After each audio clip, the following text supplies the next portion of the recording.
வணக்கம் நேயர்களே.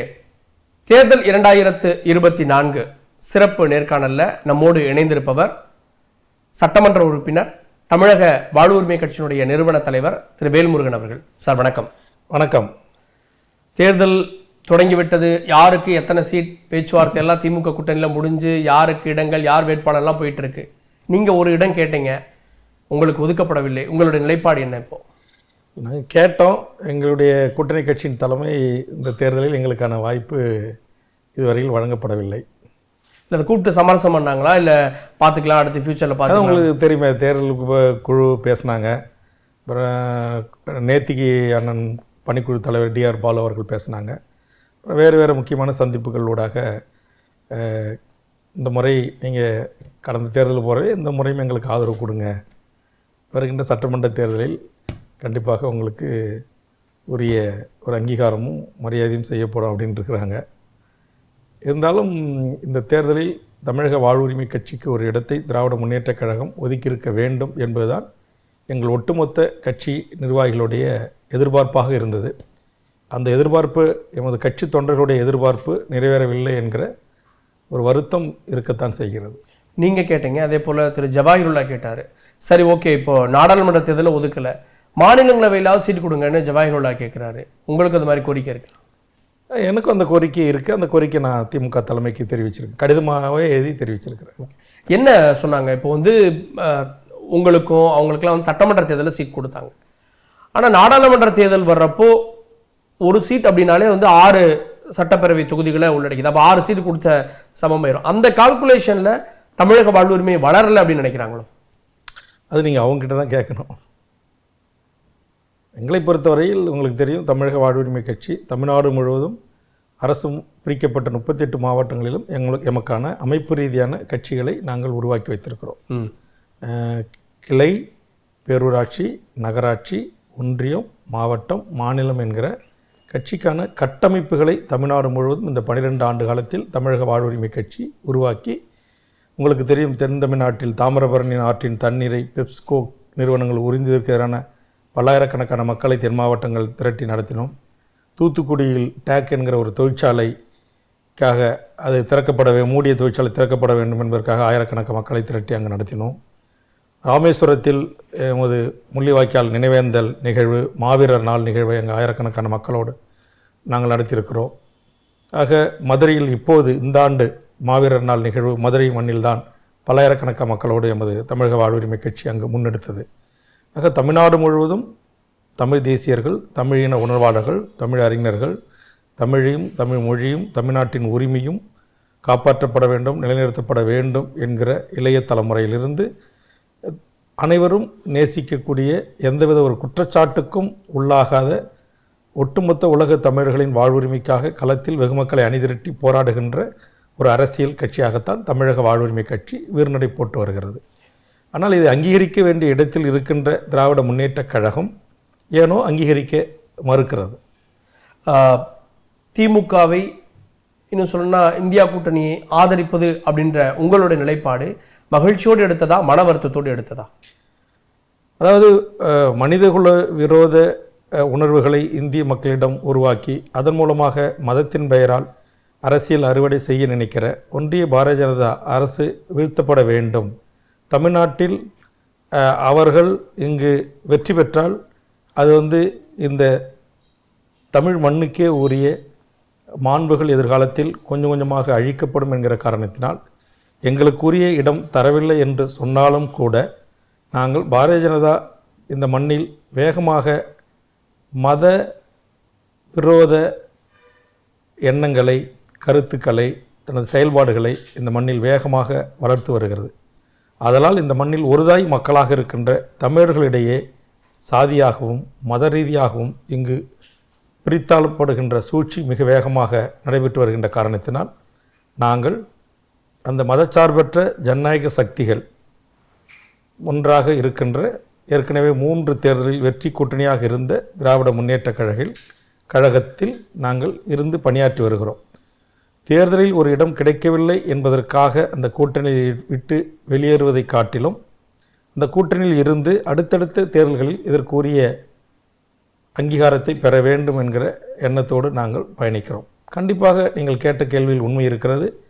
எனக்கு மட்டும் வருத்தல்ல, எங்கள் ஒட்டுமொத்த கட்சியினுடைய அனைத்து நிர்வாகிகளுக்கும் மிகப்பெரிய ஒரு வருத்தம் இருக்கத்தான் செய்கிறது. திமுக கூட்டணி கட்சிகளில் யாருக்கெல்லாம் முன்னாடி சீட்டு கொடுத்தாங்களோ அவங்களுக்கே கொடுத்துருக்காங்க. அதில் கூட ஒரு விமர்சனம் வந்திருக்கு, திருமாவுக்கு 2 தான், காங்கிரஸுக்கு திரும்ப 10 அப்படின்ற விமர்சனங்களும் இதெல்லாம் பார்க்குறோம். இந்த தொகுதி பங்கீடு மற்றவர்களுக்கு, உங்கள் நண்பர்களுக்கு, தோழமை கட்சிகளுக்கு சரியா இருக்குன்னு பார்க்குறீங்களா? எல்லாருக்கும் அவரவர்களுக்கான கொஞ்சம் மன வருத்தங்கள் இருக்கலாம். ஆனால் எல்லாருடைய எங்கள் கூட்டணி கட்சியில் இருக்கிற எங்களுடைய சக அனைத்து தோழமைகளுக்கும் ஒரே எண்ணம் தான். நாம் நமக்குள் இந்த 1 சீட்டு 2 சீட்டு இந்த பிரச்சனையின் காரணமாக இந்த கூட்டணி உடைந்துவிடக்கூடாது.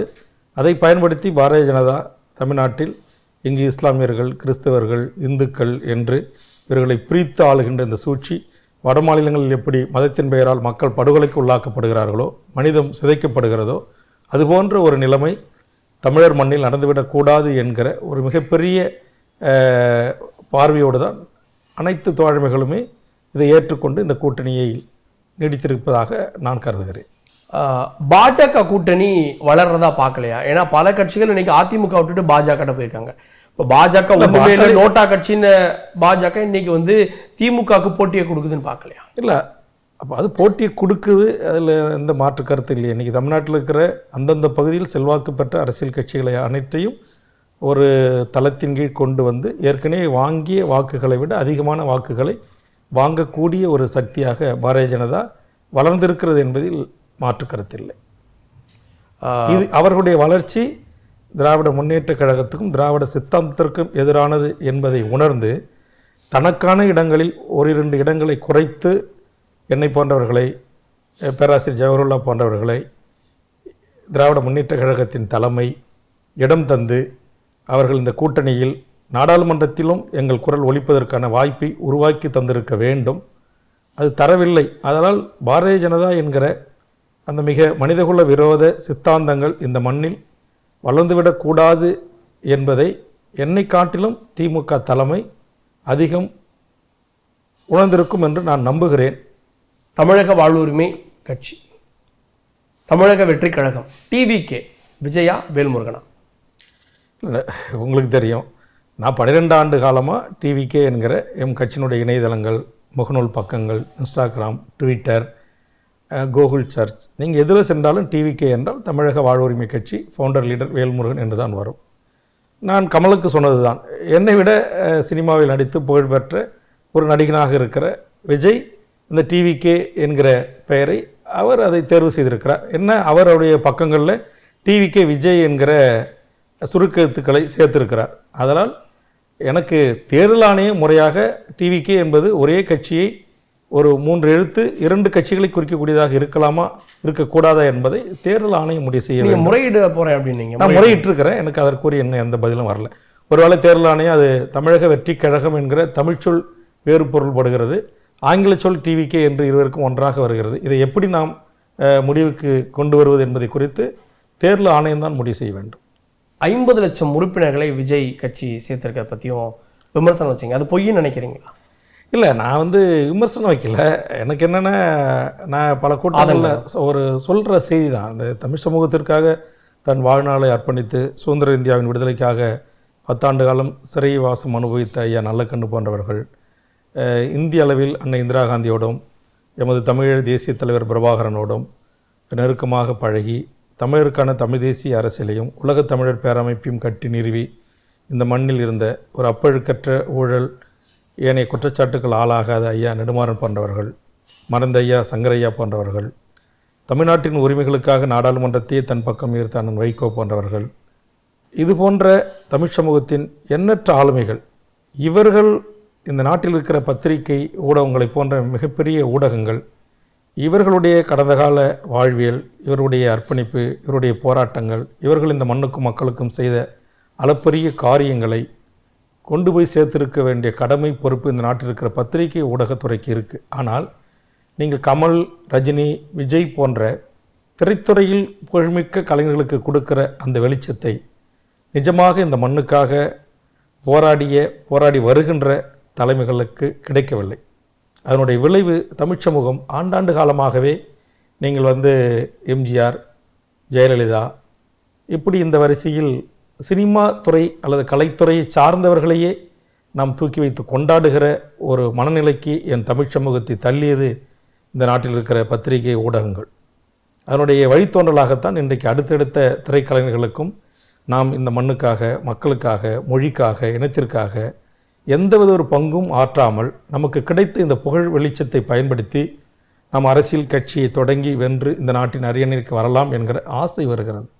ஆக என்னை பொறுத்தவரையில் நான் சினிமா நடிகர்களை நான் குறை சொல்வதை காட்டிலும் இவ்வளவு பெரிய தமிழ் சமூகத்தின் ஆளுமைகளாக இருந்து இந்த மண்ணுக்காக தன் வாழ்நாளை முழுவதும் அர்ப்பணித்து எந்தவித ஒரு சின்ன குற்றச்சாட்டுக்கும் உள்ளாகாமல் ஏர்மையாக, நியாயமாக, பொது வாழ்வில் தூய்மையாக இருந்த ஆளுமைகளை புறக்கணித்து இதையெல்லாம் திரைத்துறையில் செய்து அதை ஒரு படமாக வெளியிட்டு அதனூடாக புகழ் வெளிச்சத்தினூடாகவே ஒரு அரசியல் அதிகாரத்தை நோக்கி நாங்கள் வருவோம் என்று சொல்லுகின்ற இந்த அரசியலில் தான் நான் மாறுபடுகிறேன். ஆக எனக்கு தனிப்பட்ட முறையிலும் எந்த நடிகர்களும் எந்த கதாநாயகர்களும் எதிரிகள் அல்ல. நடிகர்கள் எதுவுமே செய்யலை அப்படின்னு பார்க்குறீங்களா? அவங்க முதல்ல ரசிகர் மன்றத்தை தொடங்குறாங்க, நற்பணி செய்கிறாங்க, ரத்த தானத்திலேருந்து ஏழைகளுக்கு உதவி வரைக்கும் செய்கிறாங்க. இப்போ வந்து விஜய் பார்த்தோம், வெள்ளத்தில் தூத்துக்குடியில் தத்தளிச்சவங்களுக்கு வந்து எடுத்து நிவாரண உதவிகள் கொடுத்தாங்க. சமூக சேவைகளை நடிகர்கள் இருக்காங்கன்னு தானே பார்க்கணும். அது சமூக சேவைகள் எப்படி செய்கிறாங்க, எந்த அளவுக்கு செஞ்சுருக்காங்க அப்படின்றத நீங்கள் இப்போ கூட விஜய் கூட நான் ஒன்றும் குறை சொல்லலை. அவர் செய்கிறாரு, செய்யுங்க, இன்னும் ஒரு 10 ஆண்டு காலம் செய்யுங்க. நீங்கள் 70 ஆண்டு செய்த நல்லக்கண்ண ஐயாவோடு, 80 ஆண்டு செய்த நெடுமாறன் ஐயாவோடு, 90 ஆண்டு வரையிலும் செய்த சங்கர ஐயாவோடு 2 ஆண்டுகளுக்கு முன்னாடி 3 ஆண்டுகளுக்கு முன்பு செய்கின்ற ஒரு பொதுமக்களையே நேரடியாக சந்திக்க வர தயங்குகின்ற உங்களை போன்ற பத்திரிகை ஊடக நண்பர்களோடு நேரடியாக உட்கார்ந்து இந்த நாட்டில் இருக்கிற பிரச்சனைகளை துணிந்து விவாதிக்க மறுக்கின்ற ஆளுமைகளாக தமிழ் சமூகம் ஏற்றுக்கொள்வது எந்த விதத்தில் நியாயம்? நான் என்ன சொல்கிறேன், நீங்கள் விஜய் கூட வந்திருக்காரு, வரவேற்கிறேன். ஆனால் அதே நேரத்தில் வாங்க, எங்கள் மக்களுக்கான பிரச்சனை. நேற்று கூட சிஏ, என்ஆர்சி, என்பிஆருக்கான ஒரு அறிக்கை கொடுத்துருக்காரு. அதை அமுல்படுத்துது, அதை கொண்டு வந்தது ஒன்றிய அரசு. இந்த அறிக்கையில் ஒரு இடத்துல கூட ஒன்றிய அரசு இந்த சிஏ, என்ஆர்சி, என்பிஆர் என்று இந்திய நாட்டின் இந்த குடிமக்களை மதத்தின் பெயரால் நாம் பிரித்தாள்வது ஏற்புடையதல்ல. ஒன்று இஸ்லாமியர்கள் இருக்கிறார்கள் என்பதற்காக அவர்களை ஏற்றுக்கொள்ள மறுப்பதும், எமது தொப்புள்குடி உறவுகளாக ஈழத்தமிழர்கள் அங்கே ஒரு 50 ஆண்டு காலம் போருக்கு முகம் கொடுத்து இந்த மண்ணில் அகதிகளாக வந்து வாழ்ந்து கொண்டிருப்பதையும் வரவரையும் நாங்கள் அங்கீகரிக்க மாட்டோம் என்பது சொல்வதை குறித்தெல்லாம் ஒரு கருத்துமே இல்லை. ஆக இப்படி பொத்தாம் பொதுவாக மேலோட்டமாக கழுவில் என்ன சொல்லுவாங்க, கிராமத்தில் ஒரு பழமொழி சொல்லுவாங்க, கழுவுகின்ற மீனில் நழுவுகின்ற மீன் என்று. அப்படிலாம் இருக்கக்கூடாது. நான் இன்றைக்கி என்ன எடுத்துங்க, நான் சொன்ன தலைவர்கள் எடுத்துங்க, நீங்கள் தமிழ்நாட்டோட எந்த பிரச்சனையும் கொண்டு போய் நீங்கள் மயக்கி நீட்டுங்க, அவருடைய வாதம் மிக சரியாக இருக்கும், ஆணித்தரமாக இருக்கும். வெட்டு 1 துண்டு 2. அரசியலில் பல வகை இருக்குது. கருத்து சொல்வதும் அறிக்கை வெளியிடும் அரசியலை நடிகர்கள் பண்ணுறாங்க. அப்போ அவங்க என்ன பண்ணணும்? வேல்முருகன் மாதிரி வந்து போராட்டத்தில் நிற்கணுமா, டோல்கேட் பக்கத்தில் நிற்கணுமா, அடிச்சு உடைக்கணுமா, அந்த அரசியலை பண்ண சொல்கிறீங்களா? இல்லை, நீங்கள் என்ன சொல்ற ஏங்க, மக்கள் துயரப்படுகின்ற போது இந்த மக்களுடைய துயரம் வராமல் தடுக்க வேண்டிய பொறுப்பு இந்த நாட்டில் இருக்கிற ஒவ்வொரு கலைஞனுக்கும் இருக்கா இல்லையா? எங்களுக்கு இருக்குது, சமூக கடமை இருக்குது, சமூக பொறுப்பு இருக்குது. அதனால தான் நாங்கள் இதெல்லாம் நாங்கள் செய்கிறோம், அதனால தான் நாங்கள் அரசியலுக்கு வரோன்னு சொல்கிறீங்க. அந்த சமூகமாக நீங்கள் வந்து 4 நூற்றாண்டு காலமாக இந்த தமிழக மக்கள் இவர்கள் ஒன்றிணைந்த போராட்ட களங்களில், இப்போ உதாரணத்துக்கு இப்போ வந்து எனக்கு நன்றி சொல்லிட்டு போனாங்களே ஸ்டெர்லைட் போராட்ட குழு, இந்த போராட்ட குழுவினருக்கு இன்றைக்கி வந்து அதில் வந்து அவர்களை துப்பாக்கிகள் சுட்டு படுகொலை செய்த இந்த காவல்துறையினுடைய அந்த தென் மண்டலத்தினுடைய ஐஜி, அந்த எஸ்பி, இந்த டிஐஜி, இந்த மாவட்ட ஆட்சித்தலைவர் அத்தனை பேர் மீது கிரிமினல் நடவடிக்கை எடுக்கணும், அவர் தண்டனைக்குரியவர்கள் என்று அதற்காக விசாரிக்கப்பட்ட ஓய்வு பெற்ற உயர்நீதிமன்றத்தினுடைய நீதியரசர் இன்றைக்கி ஒரு தீர்ப்பு வழங்கியிருக்கிறார். அதை நடைமுறைப்படுத்த வேண்டும், இவர்கள் குற்றவாளிகள், இவர் மீது உடனடியாக நடவடிக்கை எடுக்க வேண்டும் என்று வேல்முருகன் சட்டமன்றத்தில், மக்கள் மன்றத்தில் பேசுகிறார். நீங்கள் குறைந்தபட்சம் உங்களை மாரி தந்தி தொலைக்காட்சி போன்ற தமிழ்நாட்டின் மிகப்பெரிய ஊடகங்களிலே அமர்ந்து, ஆம் இவர்கள் குற்றவாளிகள், இவர்கள் அநியாய அக்கிரமாக 16 பேரை காக்கை குருவிகளை போய் சுட்டு படுகொலை செய்திருக்கிறார்கள், இவர்கள் சட்டத்தின் முன் நிறுத்தி இவர்களுக்குரிய தண்டனையை பெற்றுத்தர வேண்டும் என்று சொல்வதற்கு கூட தயங்குகிற நீங்கள் அரசியல் களத்தில் வந்து எதை சாதிக்கப் போகின்றீர்கள்?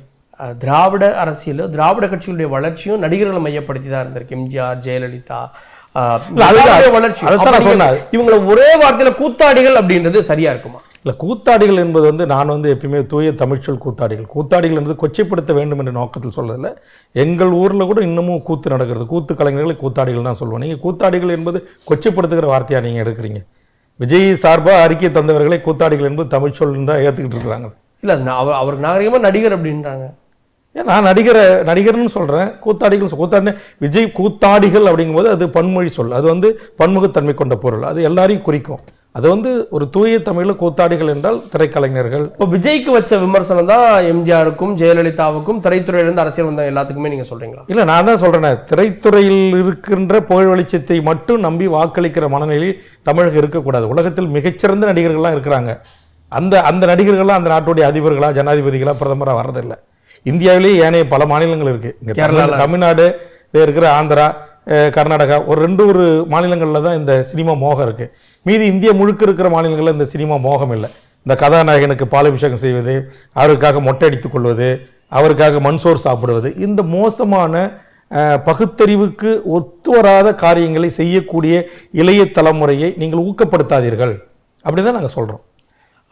இதெல்லாம் எங்களுக்கு வந்து அவர் எந்த விஜயின் மீதோ, ரஜினி மீதோ, கமலின் மீதோ, அஜித்தின் மீதோ நாங்கள் எல்லார் படங்களையும் பார்ப்போம். அது ஒரு படம், ஒரு கலைஞர் மிகச்சிறப்பாக நடித்திருக்கிறார், மக்களுக்கான மக்களை மகிழும் ஒரு கலைஞன்.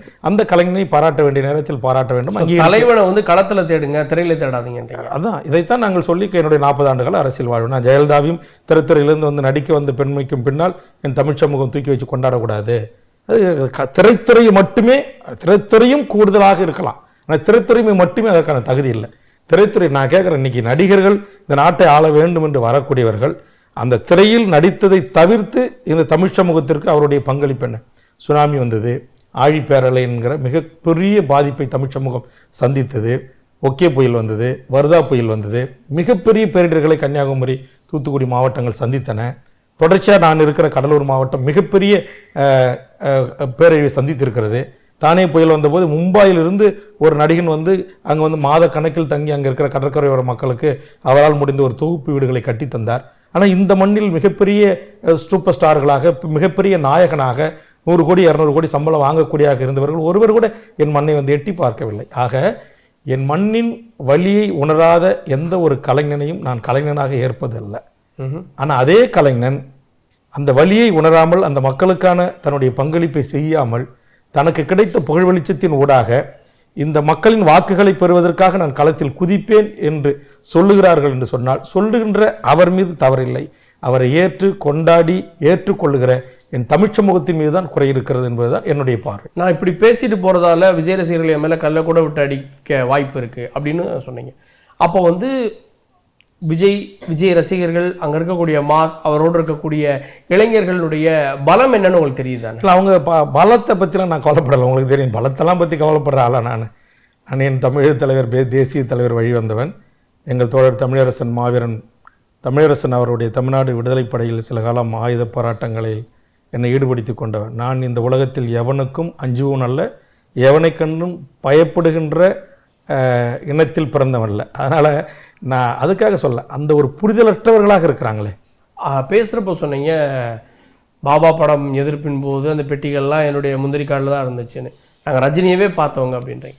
இப்போ ரஜினியை பார்த்தீங்க, இப்போ விஜய் அதை விட நான் தான் சூப்பர் ஸ்டார்னு கிளைம் எடுத்துக்கிறாரு. அதை தாண்டி அவருடைய ரசிகர்கள் இன்றைய இளம் ரத்தங்களாக இருக்காங்க அப்படின்றத பார்க்குறீங்க. இப்போ ரஜினியை பார்த்துட்டீங்க, விஜயும் அதே எதிர்ப்பு கொடுப்பாரு. நான் தான் ஏன் ரஜினி மட்டும் நீங்கள் நிறுத்திங்க? நான் எம்ஜிஆரை பார்த்துருக்கிறேன், ஜெயலலிதாவை பார்த்துருக்கிறேன், விஜயகாந்தை பார்த்துருக்கிறேன், ரஜினியை பார்த்துருக்கிறேன். ஆக என்னுடைய அரசியல் வாழ்வு என்பது சுமார் 6 முறை தேர்தலை சந்தித்து 3 முறை தொடர்ந்து சட்டப்பேரவையில் தலைவராக, மாற்றுத் தலைவராக, பல்வேறு அரசு பொறுப்புகளிலே நான் பதவி வைத்து வந்திருக்கிறேன். என்னை பொறுத்தவரையில் நான் இந்த மண்ணுக்கானவன், மக்களுக்கானவன். என் மொழி தமிழ் மொழி, என் இனம் தமிழ் இனம். இதற்கு ஒரு தீங்கு நேரக்கூடிய காரியத்தை எவர் செய்தாலும் அதை தட்டி கேட்கக்கூடிய இடத்தில் நான் இருந்திருக்கிறேன். கடந்த கால அம்மையார் ஜெயலலிதாவின் ஆட்சியிலும் சரி, கலைஞர் ஆட்சியிலும் சரி. ஆக என்னை பொறுத்தவரையில் எனக்கு சினிமாக்காரர்கள் எல்லாம் ஒரு பொருட்டே அல்ல. இல்லை, நடிகர்கள் எதிர்ப்பை வந்து பாமகவே விட்டுட்டாங்க ஒரு சூழலுக்கு அப்புறமா. இன்னைக்கு வேல்முருகன் வந்து நடிகர்களை பிடிச்சிட்டு நீங்க தப்பா புரிஞ்சீங்கன்னா, நடிகர்களே எதிர்க்கலையே. நான் நடிகர்கள் அரசியலுக்கு வர்றது இல்லையே. விஜய் கட்சி வந்தோடனே முதல்ல வரவேற்ற ஒரு தமிழன், இந்த தமிழ் மண்ணில் பிறந்தவன், ஒரு இந்திய நாட்டின் குடிமகன். யார் வேண்டுமானால் அரசியல் கட்சி தொடங்குவதற்கான சுதந்திரம் இருக்கிறது. அதை தடைவிடுவதற்கு எனக்கோ மற்றவர்களுக்கு யாருக்கும் உரிமை இல்லை. அவர் வரட்டும், வந்து தொடங்கட்டும், வாழ்த்துக்கள் நான் சொல்லிட்டேன். நடிகர்கள் அரசியல் வருவதை நான் எதிர்க்கவில்லை. அப்படி வருகின்ற நடிகர்களை அவர்கள் திரைத்துறையில் பெற்ற புகழ் வெளிச்சத்திற்காக மட்டும் தூக்கி வைத்து கொண்டாடுகிற மனநிலையும், அந்த திரைப்படத்தில் நடித்தார் என்பதற்காக வாக்களிக்கிற மனநிலையிலும் என் தமிழ் சமூகம் இருக்கக்கூடாது என்று நடிகர்களுக்கு பாலாபிஷேகம் செய்கிற, கட்டவுட்டு செய்கின்ற, மண்சோர் சாப்பிடுகின்ற, மொட்டையடித்துக் கொள்ளுகின்ற என் அண்ணன் தம்பி, என் சகோதர சகோதரிகளை, என் தமிழ் சமூகத்தை தான் நான் நொந்து கொள்கிறேனே தவிர, ஒரு காலத்திலும் அரசியல் வருவதற்கு அவருக்கான உரிமை இருக்கிறது. அதையே நான் எதிர்க்க போகிறேன். அதுவும் விஜய் ஒரு தமிழர், இந்த மண்ணில் பிறந்தவன், அவரை போய் நான் எதிர்க்க போகிறேன். இறுதியான கேள்வி, இந்த தேர்தல் எப்படி இருக்கும் இந்திய அளவில், தமிழ்நாட்டில் எப்படி இருக்கும்? இந்திய அளவில் மோடி அவர்கள் சொல்வது போல் 400 இடங்களை அவர்கள் கைப்பற்றுவார்களா என்பது கேள்விக்குறி. தமிழகத்தை பொறுத்தவரையில் புதுச்சேரி உட்பட ஆட்சி பிடிப்பாங்களா? இல்லை, அது என்னால் இப்போது கணிக்க முடியவில்லை. ஆனால் தமிழ்நாட்டை பொறுத்தவரையில் புதுச்சேரி உட்பட 40 தொகுதிகளிலும் திமுக தலைமையிலான இந்த கூட்டணி மகத்தான வெற்றி பெறும் என்பதுதான் என்னுடைய கணிப்பு. நன்றி சார், நிறைய கேள்விகளுக்கு கொடுத்தீங்க. நன்றி. மிக்க நன்றி. வணக்கம்.